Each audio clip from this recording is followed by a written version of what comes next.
দুই বন্ধুর ড্রোন ব্লগে সবাইকে আমন্ত্রণ জানাই।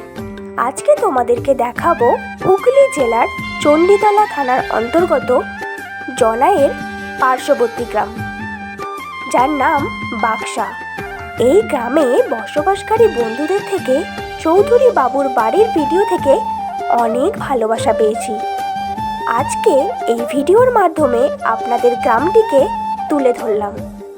সবার কাছে একটাই অনুরোধ, সবাই ভিডিওটা পুরোটা করে দেখবেন।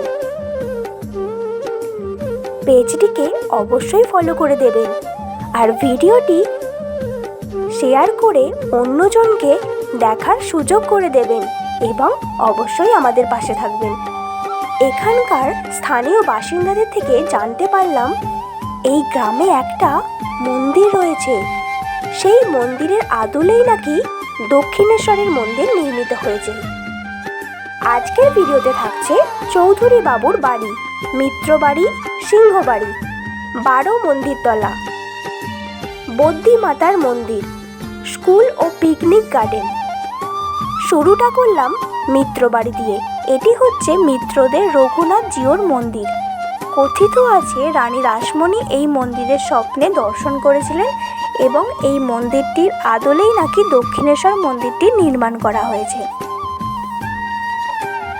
ভকুতরাম মিত্র 1752 সালে এই মন্দির প্রতিষ্ঠা করেন এবং দৈনিক সেবার জন্য জমি দান করেন।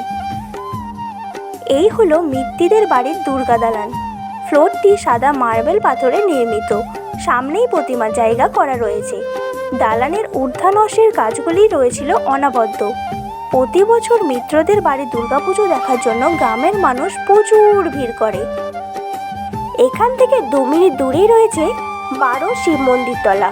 1780 সালে একই রকম দেখতে 8 চালা বিশিষ্ট 12টি শিব মন্দির নির্মাণ করেছিলেন।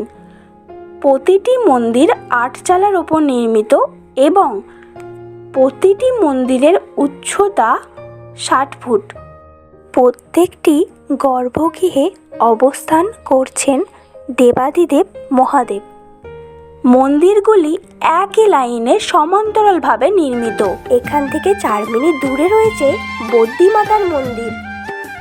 আজ থেকে প্রায় 200 বছরের পুরনো এই মন্দির। জানা যায় এই মন্দিরের দেবী ভক্তদের সমস্ত মনস্কামনা পূরণ করেন। কোনো রোগ ব্যাধি হলে আজও মানুষ বহু দূর দূরান্ত থেকে এই মন্দিরে আসেন, দেবীর কাছে প্রার্থনা জানান। দেবী নাকি সেই সব ভক্তদের স্বপ্নাদেশ দেন।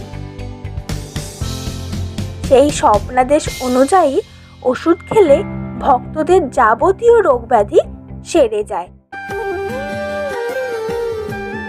এখান থেকে 5 মিনিট দূরে রয়েছে চৌধুরী বাবুর বাড়ি। এখানে দুর্গাপুজো এবং দোলযাত্রা সমানভাবে মহান আড়ম্বর ও জাঁকজমকের সাথে পালিত হয়। মূল প্রবেশ পথটি কিছুটা বড়, যার প্রতিটি পাশে স্তম্ভ রয়েছে। মূল প্রবেশ পথের 2 পাশে বসার জায়গা রয়েছে। তার বিপরীতে রয়েছে বাক্সা বিন্দবাসিনী নিহারবালা বিদ্যালয়। 1866 খ্রিস্টাব্দে এই স্কুলটি স্থাপিত হয়েছিল।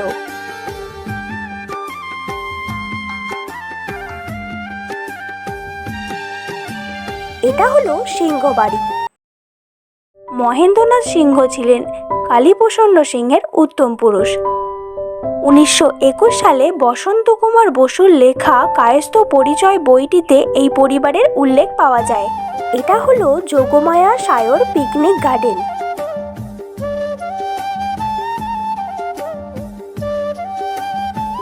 এই হলো বাক্সা গ্রামের ভিডিওটা ভালো লাগলে একটা লাইক করে দিও।